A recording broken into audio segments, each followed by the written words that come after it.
오늘은 여러분들에게 어느 유명한 분의 소설 얘기를 소개하면서 말씀을 시작하고자 합니다. 제가 고등학교 다닐 때인가 중학교인가 기억이 안 나는데 책에 큰 바위 얼굴이라고 하는 그런 글을 배웠던 적이 있습니다. 그 큰 바위 얼굴의 소설을 쓰고 주홍글씨라고 하는 유명한 소설을 쓴 미국의 나다니엘 호손이라는 사람이 있습니다. 이분이 쓴 소설 중에 금방 소개한 두 소설이 유명하고 오늘 여러분에게 소개하고자 하는 이 소설도 세계 많은 사람에게 널리 알려진 겁니다. 제목이 데이비드 스완. 시작. 데이비드 주인공의 이름입니다. 자, 스완 얘기를 조금 하겠습니다. 이 소설은 이제 20살이 된 스완이 자기 살던 시골 고향을 떠나서 큰 도시로 가 거기서 일하며 배우며 살아야 되겠다 해서 떠나게 됩니다.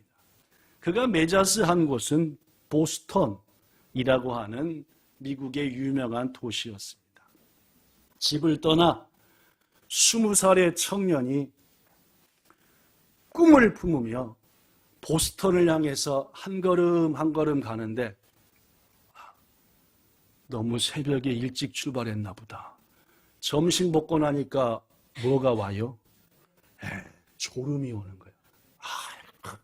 이대로 가다가는 중간에 쓰러질지 모르니까 한숨 자고 가자 해가지고 보스턴을 향해 가던 중에 숲속에 있는 큰 나무 밑에서 잠이 들었습니다. 잠이 든 동안 이 스완의 주위에서는 몇 가지 일이 일어나게 되죠. 그 얘기 중에 세 가지를 소개합니다. 첫째, 스완이 숲속 나무 밑에서 낮잠을 늘어지게 자고 있는데 그 숲을 지나가던 엄청나게 부유한 노부부가 탄 마차가 그만 바퀴가 팡 빠지고 말았습니다. 놀란 하인이 주인님, 죄송합니다. 빨리 바퀴를 고치겠습니다. 날 햇빛이 뜨거우니 숲속에 들어가셔서 잠깐만 계시면 수리가 마치는 대로 주인님께 말씀드리겠습니다. 마차에서 내린 나이 지긋한 부부는 하인이 마차의 바퀴를 고치는 동안 햇빛을 피하려고 숲으로 들어갔습니다. 누굴 봤게요? 나무 밑에서 잠자고 있는 스완을 발견했습니다. 그들은 아무것도 알지 못한 채 깊이 잠든 스완을 천천히 바라봅니다. 아이 참 잘생겼다.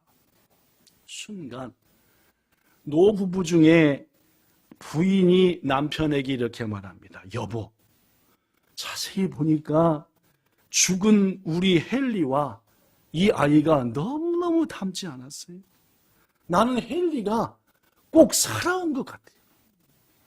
여보, 아마도 여기 써진 것처럼 하나님께서 이 아이를 헨리 대신에 우리 곁에 보내신 것 같아요. 이 아이를 우리의 양자로 삼으면 어떨까요? 라고 얘기를 했어요.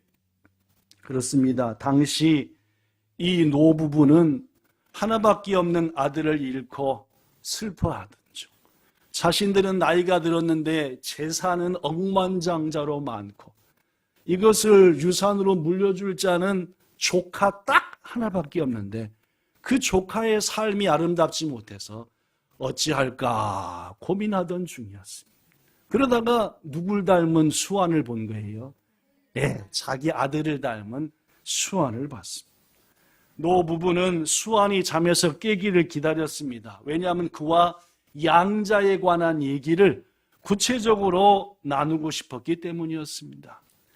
그러나 기다려도 스완은 깊이 잠들고 있었고 순간 숲 저쪽에서 큰 소리가 들려왔습니다.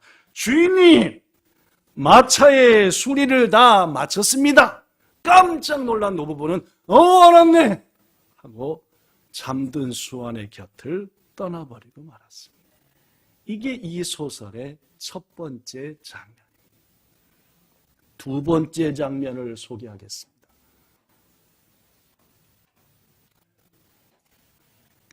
하여튼 제 눈이 안 보이면 수완한테 찾아온 게 찾아옵니다. 노부부가 수완 곁을 떠난 후 잠시 이번에는 어여쁜 소녀가 숲으로 들어왔습니다. 숲으로 들어오자마자 나무에서 잠자고 있는 누구를? 수완을 발견했습니다. 이 소녀는 도시에서 큰 사업을 하는 사업가의 딸이었는데 그 소녀의 아버지는 이제 나이가 들었고 이 큰 사업을 누구한테 좀 물려줘야 되겠는데 더구나 내 딸이 있어서 사위 될 사람도 찾으면 좋겠는데 하면서 수완과 같은 젊은이를 찾고 있는 중이었습니다. 그 딸이 어디에 온 겁니까?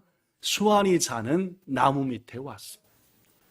한편 갑자기 잠자고 있던 사내를 본 이 소녀는 어머 부끄러워 하고 수완 곁을 떠나려 할 때 그 앞에 하더니 벌 한 마리가 나르더니 수완의 콧잔등에 딱 앉으려 했습니다.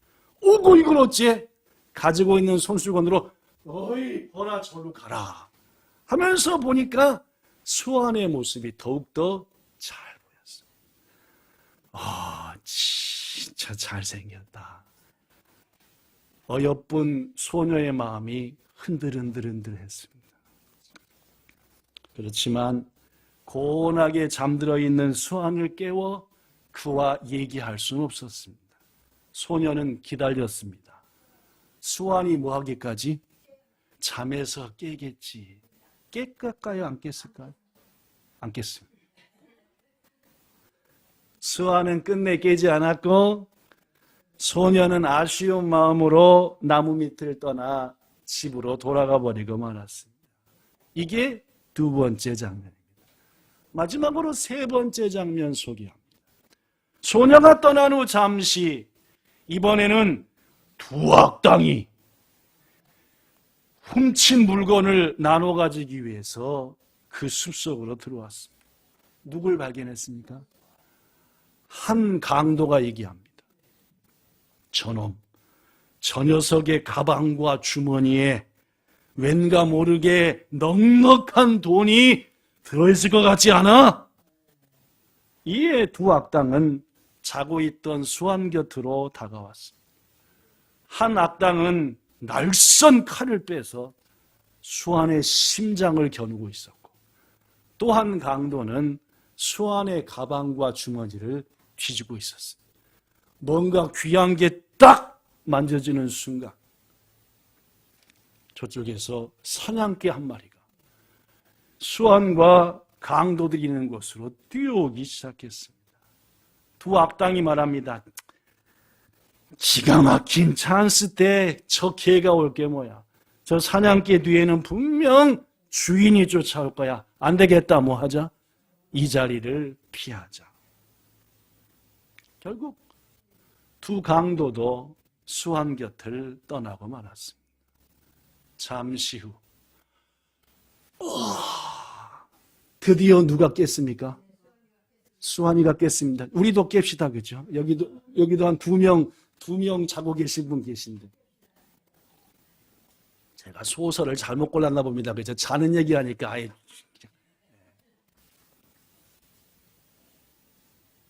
드디어 수완은 잠에서 깨어났습니다. 그러나 그가 잠자던 동안에 자신에게 큰 억망장자가 될 기회, 또 어여쁜 여인과 사랑에 빠지고 큰 사업을 할 기회를 놓쳐버리지도 몰랐습니다. 더구나 하마터면 죽음의 위기에 찾아왔던 것조차 알지 못했다. 그렇습니다, 여러분. 정작 수완은 그 모든 일이 자신의 주위에 일어났음에도 불구하고 그런 일이 내게 있었는지 조차도 몰랐고 그곳을 떠나 보스턴을 향해 갔다 라는 얘기가 데이비드 스완이라고 하는 소설의 일부 이야기입니다. 여러분, 성경에도 길 가다가 잠잔 사람이 있지요? 누굽니까? 네, 오늘 야곱 얘기 읽었는데 아까. 예. 네, 여러분 졸리신 것 같으면 정말로 전혀 그죠? 야곱입니다. 예. 야곱 역시 처음에는 여호와 하나님이 자기를 찾아온 것조차 몰랐지만 나중에는 깨달았습니다. 누구하고는 달랐습니까? 수완하고는 달랐습니다. 야곱은 하나님이 자기를 찾아온 것을 나중에 깨닫고 이렇게 말하지요. 본문 16절 야곱이 잠이 깨어 이르되 시작 여호와께서 과연 여기 계시거늘 내가 알지 몰랐습니다. 이 말은 이곳 바소이기도 함과 동시에 하나님이 내 인생 속에 함께 하셨는데 내가 뭐 했다? 몰랐구나. 지난 한 주간 내 삶 속에서 하나님이 이렇게 하셨는데 내가 미처 몰라. 성도 여러분, 우리는 어쩌면 야곱과 비슷합니다. 이제껏 살아오면서 수많은 하나님의 은혜와 돌보심 속에서 살았습니다. 그럼에도 불구하고 우리는 너무도 많은 순간 속에서 하나님의 인도하심, 은혜를 깨닫지 못하고 살아왔습니다. 하나님이 돌보아 주시고 지켜주시지 않은 것이 하나도 없음에도 불구하고 우리는 스완처럼 저한테 그런 일이 있었어요? 이에 대해 존 올트버그라고 하는 목사는 이렇게 말합니다. 읽어볼까요? 우리가 시작. 우리가 하나님의 임재와 하나님의 은혜를 깨닫지 못하는 것은 영적 방심이 우리 속에 있기 때문입니다. 그렇습니다. 깊은 잠에 빠진 수완처럼 우리에게 하나님의 은혜와 하나님의 손길과 자비가 있었음에도 불구하고 전혀 기억조차 내 생애 속에 그런 일이 있었는가? 이렇게 말하는 사람, 이렇게 생각하는 사람은 영적인 뭐에 빠진 상태다? 그렇습니다. 일본말로 유단이라고. 사실 야곱은 태어나면서부터 지금까지 영적으로 깊은 잠에 있었습니다. 하나님이 늘 함께 하셨고 지금도 함께 했지만 그는 하나님이 없는 삶, 전혀 하나님을 못 느끼는 삶을 살았지요. 묻습니다. 여러분한테 한 주간 하나님 느끼며 사셨습니까? 분명히 묻습니다. 지난 한 주간 여러분은 어떤 장면에서 하나님을 느끼셨습니까? 어쩌면 우리 중에 누군가는 영적인 방심 상태, 하나님이 우리를 어루만지고 인도해도 전혀 못 느끼던 그런 상태였을지도 모릅니다. 야곱은 어머니 리브가의 편애 속에서 자신의 욕망을 채우기 위해서 수단과 방법을 가리지 않는 인생을 오늘 본문의 장면까지 살았습니다. 형을 몇 번이나 속여먹었습니다. 하나님이 보고 계셨다면 그런 속이는 짓은 못했을 겁니다. 누구까지 속였습니까? 나중에는 엄마랑 합세해서 앞을 못 보는 아버지까지 속여먹었습니다. 매우 급한 상황에 몰리게 되자 외삼촌 집으로 쫓겨갑니다. 그 속에 하나님 느끼는 거 있습니까? 없었습니다. 다만 처음으로 집을 떠난 마마보이 야곱이었기 때문에 외롭고 두려웠을 겁니다. 그러나 여러분, 하나님께서는 하나님을 느끼지 못하는 하나님 없이 산 그를 찾아오셨습니다. 이걸 은혜라고. 하나님 상관없어요. 뭐 느끼지도 않고 뭔 하시든 난 내 마이웨이. 그런 야곱을 하나님이 찾아오셨어요. 하나님이 찾아오셔서 그에게 보여준 첫 번째 모습은 본문 12절에 기록이 되어 있습니다. 꿈에 본즉 사닥다리가 땅에 딱 서 있는데 그 끝이 어디에 닿습니까? 하늘까지 닿았어요. 더구나 그 사닥다리 위를 누가 오르락내리락 합니까? 하나님의 사자들이 오르락내리락 하는. 야곱이 본 것은 이것만이 아니었습니다. 하나님을 봤지요. 하나님을 인식하고 느끼지 못하고 살았던 그에게 나타나서 하나님은 자신을 보이셨습니다. 보이신 것만이 아니죠. 자기 뜻도 얘기했습니다. 말씀까지 주셨지요. 또 본즉 누가 본 겁니까? 야곱이요. 여호와께서 그 위에 서 계시는데 말씀하기를 나는 누구다? 여호와다. 네 할아버지의 하나님이다. 네 아버지의 하나님이다. 나는 네가 누워 자는 이 땅을 너와 네 후손에게 주겠다. 받을 만해서 받는 겁니까? 이게 은혜입니다. 이어서 말합니다. 14절 네와 네 자손이 땅의 티끌같이 되어서 서쪽, 동쪽, 북쪽, 남쪽으로 퍼져나갈 것이며 땅의 모든 사람들이 너와 네 후손 때문에 복을 받을 것이다. 내가 너와 함께 있을 것이고 이제까지도 그랬지만 지금 이후로도 네가 어디로 가든 난 너를 지키고 너를 이끌고 반드시 이곳으로 뭐하게 하리라? 돌아오게. 내가 너에게 약속한 이 모든 것이 이루어질 때까지 난 너를. 이야, 이거 얼마나 놀랍습니까? 막 40일쯤 기도하다 이런 응답받아도 뭐 할 지경인데, 막 눈물 콧물에 감사할 지경인데, 하나님은 느끼지도 않고 살던 이런 사람 야곱에게 하나님께서는 나타나서 이런 놀라운 응답을 주셨어요. 야, 또 꿈속에서 하나님을 만난 야곱이 깜짝 놀라 깨어서 이렇게 외칩니다. 본문 16절 여호와께서 과연 여기 계시구나. 그리고 나와 함께 하셨거늘 내가 이제까지 뭐 했다? 몰랐구나.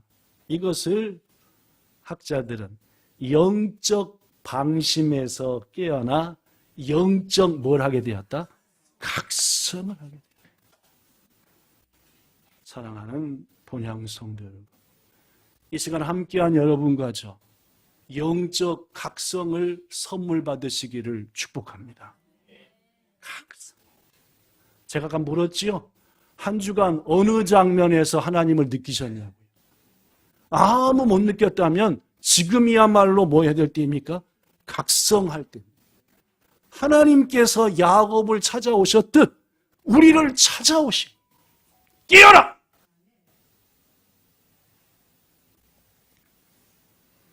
예수님은 우리에게 이렇게 말했지요. 공중의 새를 봐라.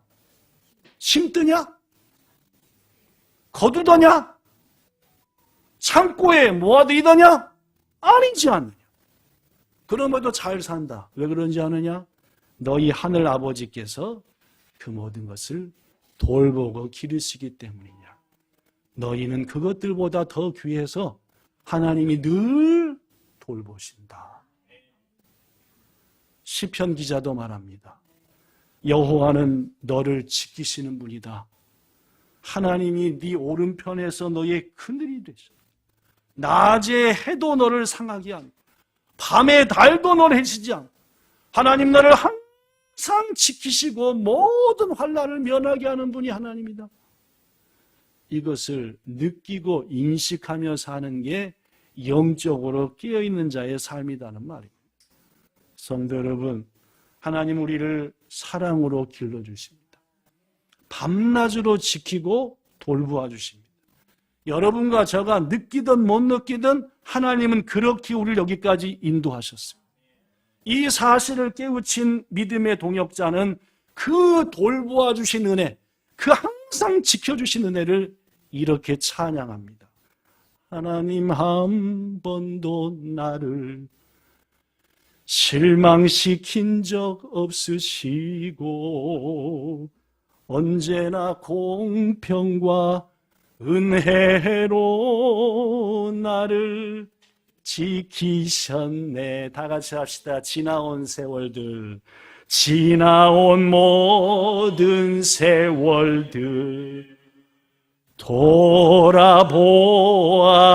돌아보아도 그 어느 것 하나 주의 손길 안 미친 것 전혀 없네. 오 신실하신 주, 오 신실하신 주, 내 너를 떠나지도 않으리라. 내 너를 떠나지도 않으리라. 내 너를 버리지도 않으리라. 약속하셨던 주님, 그 약속을 지키사 이후로도 영원토록 나를 지키시리라 확신하네. 여러분, 두 사람이 똑같이 성경을 읽는데 한 사람은 눈물로 감격하고 또 한 사람은 뭘 읽었는지조차도 모른다. 뭔 차이가 있는 겁니까? 한쪽은 영적 각성된 상태이고 한쪽은 그 영혼이 깊이 잠든 상태이기 때문에 그런 겁니다. 똑같이 앉아 예배를 드리는데 한 성도는 마음 가운데 주님을 향한 열망이 가득하지만 또 다른 성도는 깊은 잠에 있다면 뭔 차이가 있냐 그 말. 한 주간을 살고 주의 전에 와 무릎 꿇어 예배 앞에 전에 기도하는데 주님 하는 순간 마음으로부터 눈물이 맺히는 성도가 있고 그렇지 않은 성도가 있다면 어떤 차이겠냐 그 말입니다. 귀하신 성도 여러분, 간절히 부탁하기는 영적으로 각성되어 항상 하나님의 은혜와 손길을 느끼시며 감사하는 우리가 되기를, 감격히 하는 여러분과 저가 되기를 우리 구주 예수님 이름으로 축복합니다.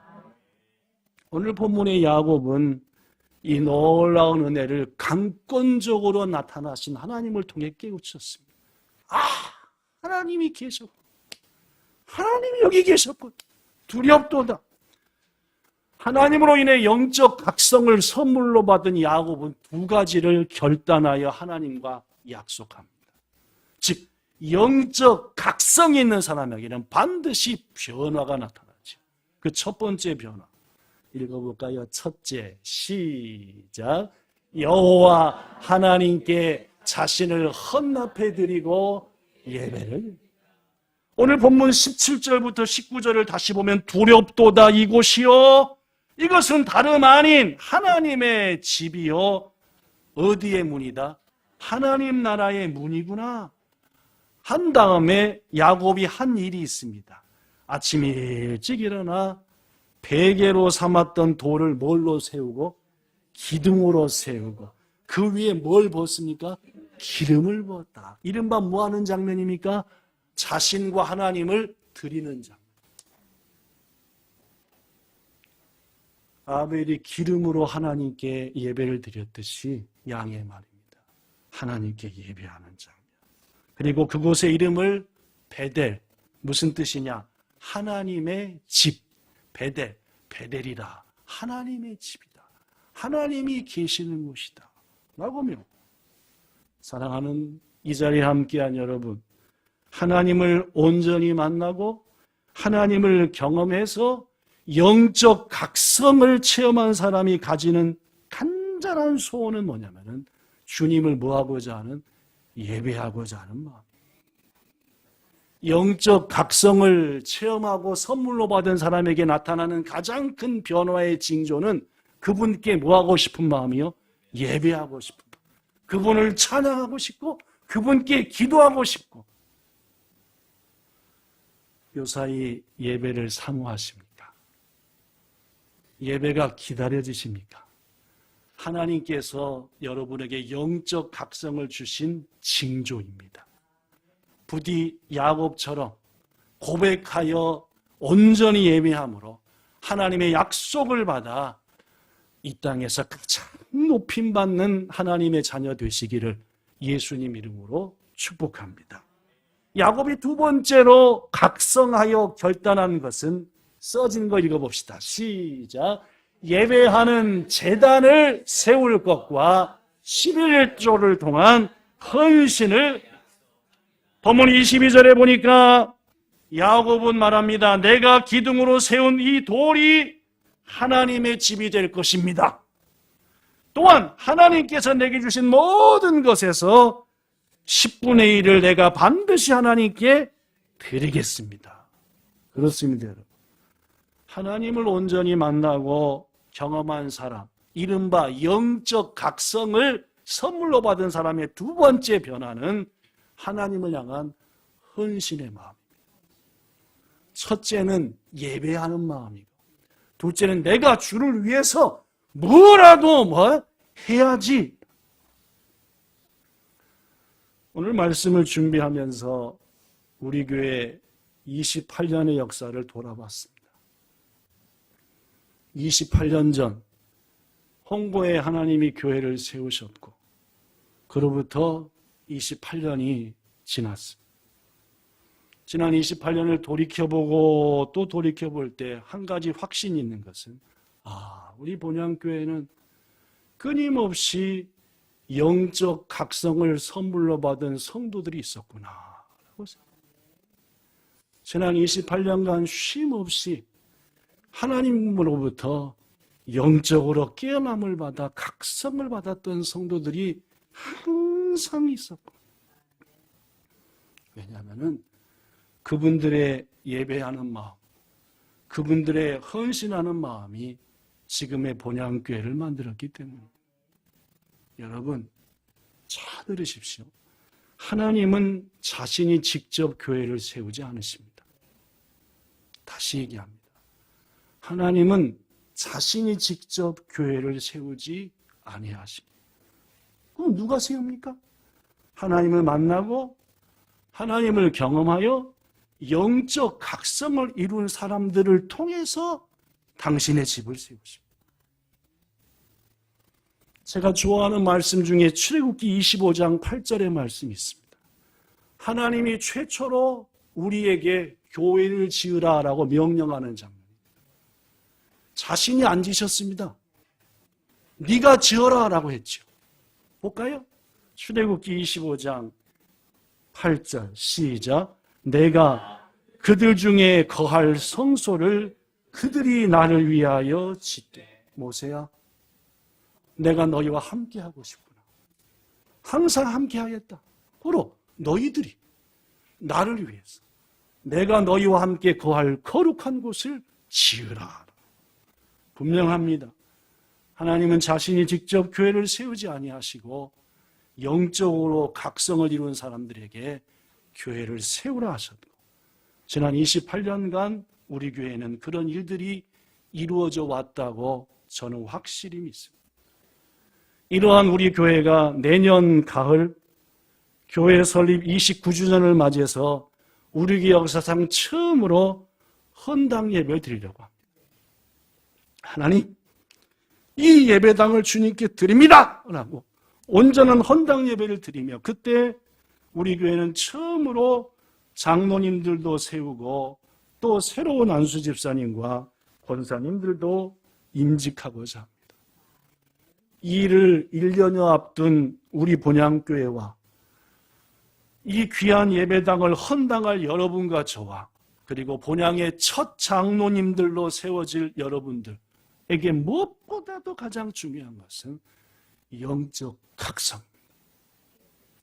지난 한 주간, 지금 이 순간 하나님의 손길이 우리와 여러분과 함께함에도 불구하고 아무것도 느끼지 못한다면 그는 각성한 사람이 아니고 그는 각성한 성도가 아니며 주의 놀라운 일을 감당할 수 없는 겁니다. 이 시간 저는 여러분들을 향해서 간절히 말합니다. 하나님, 야곱에게 주신 영적 각성을 내게도 주세요 라고 구하십시오.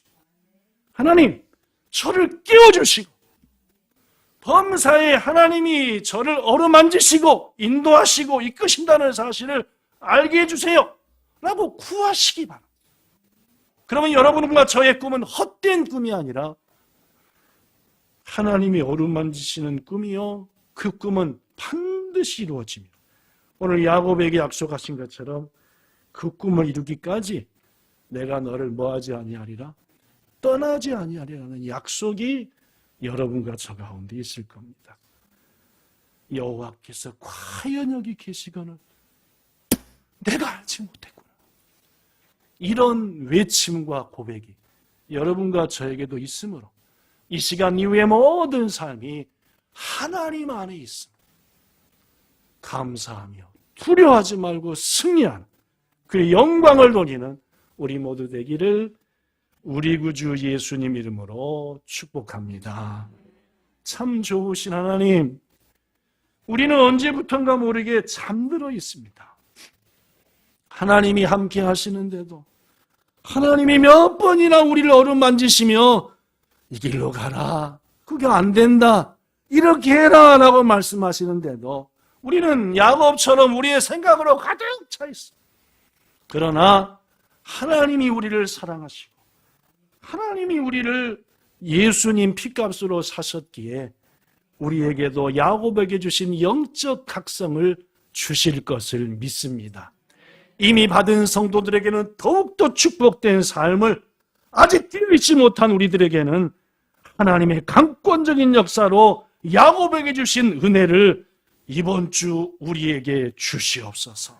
교회가 30주년을 향해 50주년과 100주년을 향해 나가는 이 귀한 시점에 하나님 앞에 장로님들로 헌당으로 드리고자 하오니 영적으로 각성한 자들을 통해 이 일을 이루시고 온 성도가 이 일에 쓰임받는 각성자 되게 하여 주시옵소서. 우리를 구원하시고 놀라운 일을 이루시는 예수님 이름으로 기도드리옵나이다. 아멘.